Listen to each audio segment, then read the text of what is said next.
dat is allemaal zeer nauw berekend en zeer fijne mechaniek om zeggen. En dat moet dan, als dat verwrongen is, moet dat inderdaad terug rechtgezet worden. En normaal gebeurt dat eigenlijk in de turbinefabrieken zelf. En in dit geval is dat wellicht Alstom in Frankrijk die dat dan terug zou moeten goedmaken. Maar vooral het uitvallen van doel 3 blijft een structureel probleem. Met de schade in doel 4 erbovenop kunnen er in de winter tekorten komen voor de energietoevoer. Er is een uitweg, zegt Verbrugge. Er bestaan natuurlijk ook heel wat stilliggende gascentrales die vrij snel terug kunnen opgestart worden. Een gascentrale hoeft geen dagen tijd om op te starten. Dr. Caldicott, Fukushima. Is it possible to forecast the health consequences to the Japanese people, and on what scale are they likely to materialize? Well, it's a guess, really, but I have been following it extremely closely every day since the thing started. And I must say that 2 days after it began, I got this horrifying vision and feeling that this was like descending into hell, and that there's nothing anyone could do about it or will be able to do about it, and the results are irreversible. I thought hundreds of thousands would die as a result of Fukushima with cancer or leukemia, but it will also affect future generations down the timescale, both from the fact that the food and the ground in large areas of Japan is heavily contaminated with isotopes that last for hundreds of years. So they reconcentrate back in the food chain continuously, so you never get rid of the things. The other thing is that once you've got some cesium-137 in your brain or your muscle or your ovary or your testicle or any of the other several hundred elements, they stay in a little place in your body irradiating a few cells with a high dose. So you don't get a low dose. Those cells get a high dose. So from two perspectives, the accident kind of never ends. It doesn't end in your body. Maybe one day you might excrete these elements, but you might not. And that the food chain remains contaminated for hundreds or thousands of years. And we'll start seeing lung cancer and leukemia, I think 2 to 5 years from now. And then solid cancers will start appearing 15 to 60, 70 years later.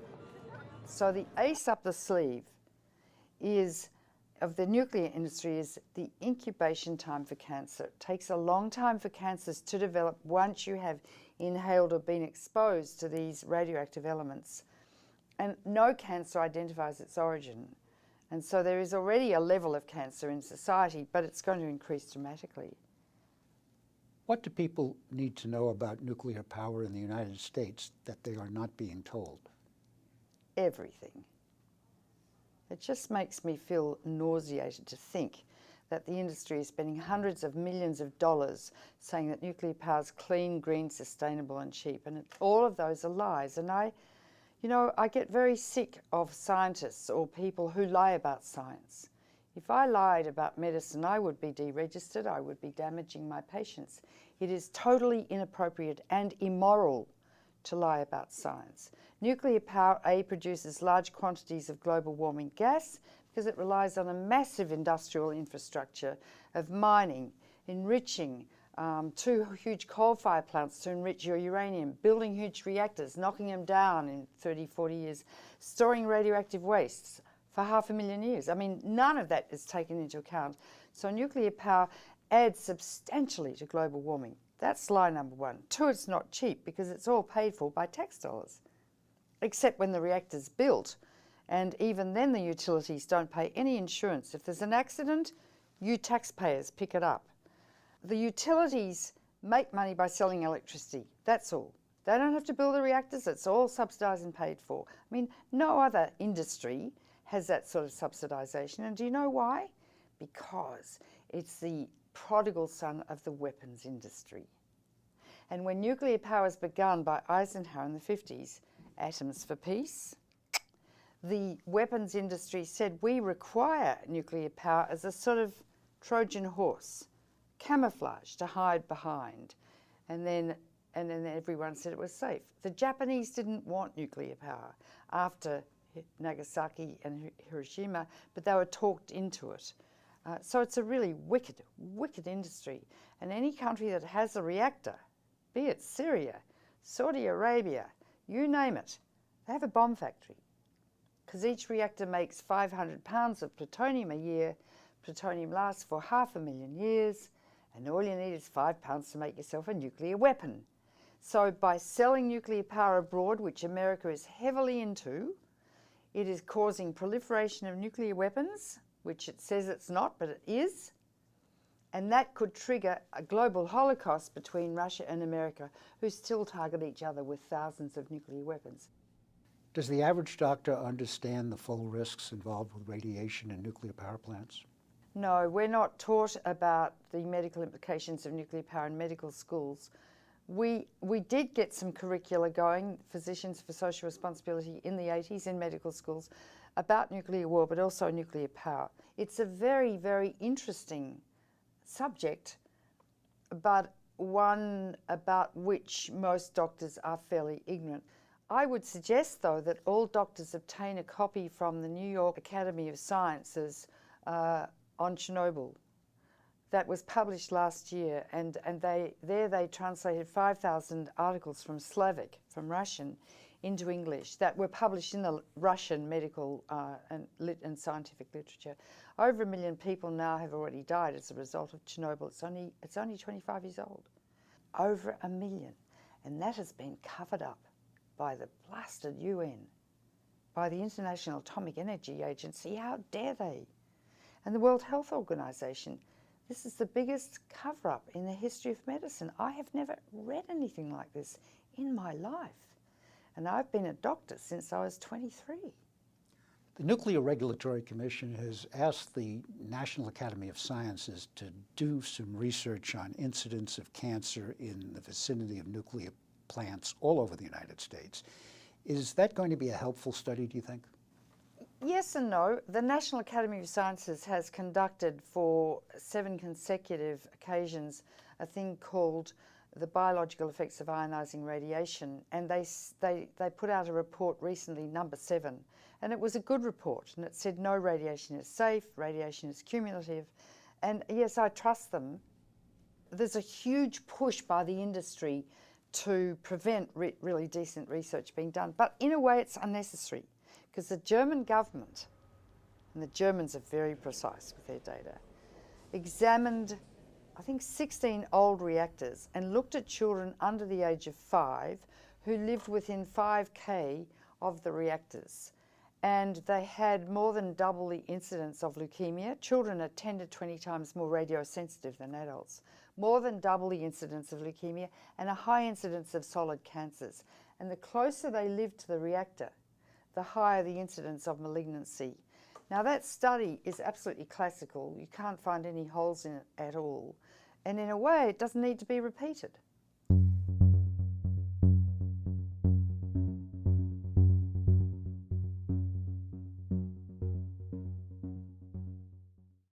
It's just to think that that innocuous little complex over there, that building, has caused the destruction of 9 million lives, half of which are children under the age of 5.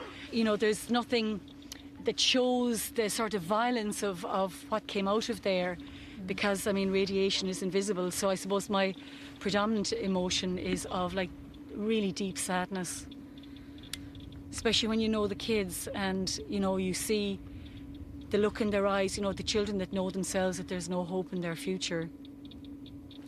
And to know that it came from this, you know, something that was not of their making.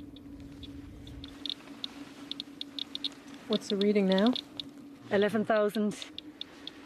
12 is your average background radiation that you get in New York or in Dublin and Ireland. This is 1,000 times greater than the normal background level of radiation. We're in extreme danger now. Anything, if we stay any longer, we'll be really foolish. So I'm suggesting we all pull out. Okay, guys. In deze streek is het aantal gevallen van schildklierkanker spectaculair gestegen. Er worden ook 3 keer meer baby's met afwijkingen geboren. Vaak worden die kinderen achtergelaten. This is the #1 home for abandoned babies in Minsk, and this home did not exist before Chernobyl. Look at you, chicken. Gaidina. Look at this little sweetheart. This is a lovely little girl called Dasha. This is Julia, who's 4 years old, and her brain is not within her skull. It's actually a separate entity onto the back of her head. Can I just hold her? I'd like to hold her. Just to hold her, yeah. Which is the best way.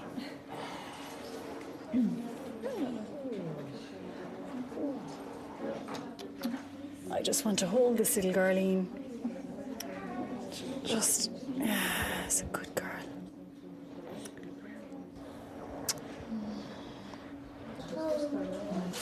I suppose I'm relieved to see that she's still alive. I'm not sure if that's the best thing for her either.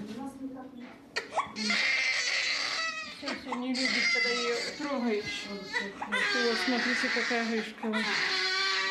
Вот такая вот гришка. Видите? How's Eugene? He looks so well, much better than he did when he was younger. Can she do anything for him? Ему уже не сделать. Ему уже нельзя. Он консультирован нейрохирургами, все, операцию. Увы, нельзя. It's too late. You can't operate. It's his kidneys inside and that, yeah. But it's affected his legs as well. You can see his legs, there's no mobility there. And he's the most gorgeous baby. We know him for a long time. Can they do anything? Or because No, they can't. They can't, not now Do you anyway. know what's going to happen to him? Nobody knows. School in een ander besmet dorp. Hier testen 2 wetenschappers kinderen op radioactiviteit. Een toestel meet de hoeveelheid radioactief cesium in het lichaam van de kinderen via een stoel. Cesium is een kankerverwekkend metaal. Запросто.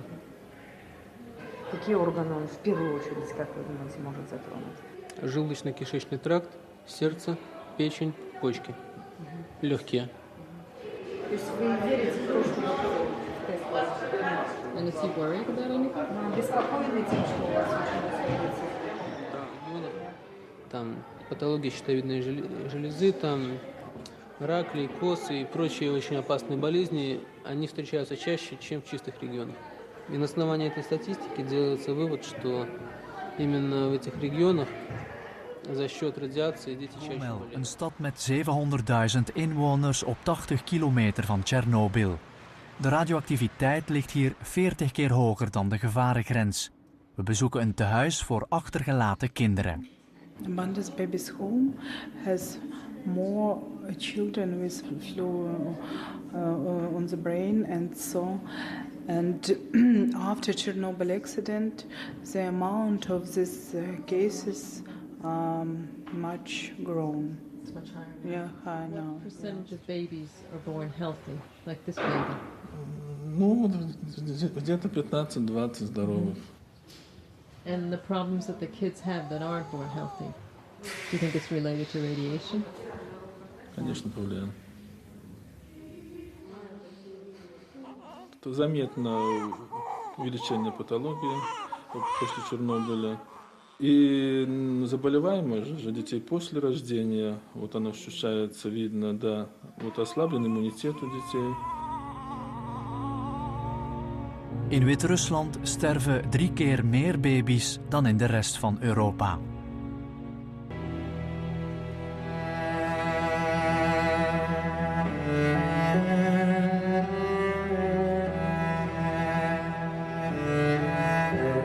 Pripyat, een stad aan de voet van de verwoeste kerncentrale van Tsjernobyl. 25 jaar geleden verlieten alle 50.000 inwoners in 1 dag hun huizen en flats.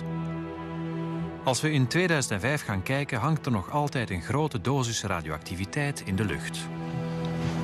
On this device now we're measuring 60 microrentgens per hour. Now let's come for one place where I know the accumulation of hot particles there. Yuri is natuurwachter en bewaker in Pripyat. Op sommige plaatsen is de radioactieve straling 10 keer hoger dan normaal. 140, 170.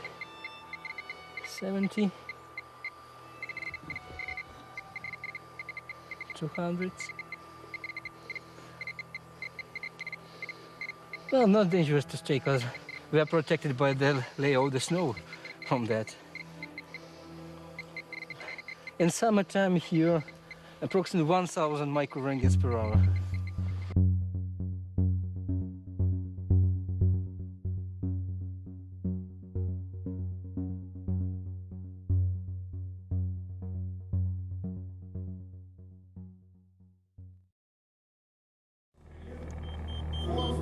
Dit zijn beelden uit de ingestorte reactor.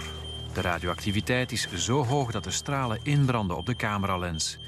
Wie hier onbeschermd een paar minuten rondloopt, tekent zijn doodvonnis. In 2005 waren arbeiders dag in dag uit bezig met het verstevigen van de sarcofaag boven de ingestorte reactor. Als ook die het begaf, zou dat een tweede Tsjernobyl betekenen. 6 jaar later is die sarcofaag gestabiliseerd en zijn ze een nieuwe aan het bouwen. Alle arbeiders weten dat ze een verhoogd risico op kanker hebben. 150.000 vierkante kilometer in Wit-Rusland en Oekraïne is al radioactief besmet. Toch wordt iedereen die de zone verlaat nog altijd gecontroleerd op straling.